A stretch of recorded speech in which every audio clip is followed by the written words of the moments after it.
Guys, and welcome back to my channel.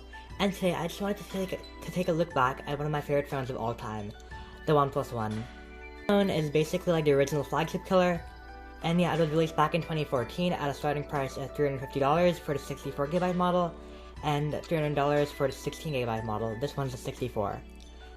It has a Snapdragon 801 CPU, which is kind of old but definitely usable. 3GB of RAM, which is actually the same as the iPhone 10, so yeah. It has a 5.5-inch 1080p IPS display, which looks really good, and the viewing angles on this are top-notch.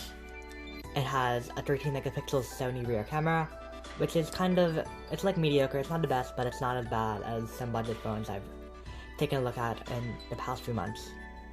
And yeah, pretty nice phone, as in specs.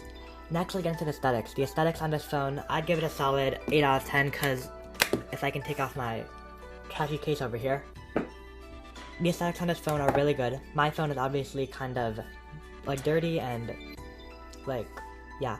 But look at this phone within mint condition, it would be such a nice phone. Cause like the back on this phone is sandstone. It's like what OnePlus calls sandstone, and it just feels so good to hold. It just feels perfect to hold in my opinion. Like it's soft touch. It's like ergonomic. This phone just feels amazing to hold. And I'd say it feels better to hold than something like the iPhone 7 Plus, which is kind of slippery in my opinion. By the way, it's the same size as 7 Plus. And also feels better to hold in something like the Moto G5 Plus, which is also kind of slippery. And yeah, the G5 Plus just definitely feels cheaper than the OnePlus. The OnePlus feels well built, it feels like it's not gonna break. And yeah, it also has cyanogen mod on the back, which obviously is like kind of a flex, I guess.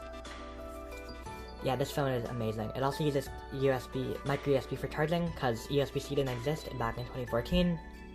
It has a headphone jack, which is, yeah, that's epic, as always.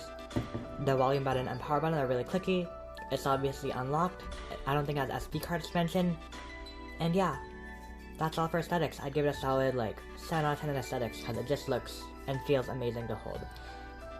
And yeah, this is one of my favorite phones to hold of all time. So yeah, 7 out of 10 aesthetics. Now we'll move on to, like, benchmarking it. Here's a full rundown of the specs. It has a Snapdragon 801. Yeah, all of this. I think it has 4 cores. Yeah, and those are specs of the phone. You can just pause the video if you want to see them. So yeah, pretty decent specs for back in 2014. Now I'll just go ahead and Geekbench this and I'll be right back. Geekbench score is scored 2558, which isn't that great, but I mean it's fine. Here to compare some other devices. So yeah, it scores about as much as a OnePlus One normally, I guess. And it says it scores a little bit more than the average one. So yeah, I mean that's kind of trash, but I mean it's fine for a 2014 smartphone. Now let's just go ahead and move on to some pictures and yeah, camera quality. The camera app, this is the original OnePlus One. Nothing too special here. And yeah, the thing about this one is that you swipe down from here to get to the options, and that's just kind of confusing because it sometimes doesn't work. But yeah, it has time-lapse, slow-mo, photo, video, and panorama, which is pretty basic. And the camera app isn't that great, in my opinion. But at least they do give you, like, options to record quality in video, like, to record video quality. But sadly, they don't have a 4K, but sadly it's not 4K video capable, which kind of sucks. Yeah, let's go ahead and take some pictures with this, and I'll be right back. Here's some pictures I took on the OnePlus One. Here's a picture of the iPhone Xbox. That's over there. And yeah, the picture turned out pretty okay. It's not really the best picture I've taken of this box, but I mean, it's not that bad either. And yeah, there's like, the picture's kind of washed out. There isn't really any bokeh effect, because, yeah, it's pretty detailed because of 13-megapixel shooter. But yeah, not really the best picture I've seen. But I give it a solid maybe 4 out of 10, maybe a 3 out of 10, if I can. Here's a picture of a hard drive I took. This picture actually turned out pretty well, and I think there's definitely a bit of bokeh effect over here. Like with the hard drive, it's pretty detailed. You can kind of read the text on it. And yeah, I'd give this picture a solid maybe 6 out of 10.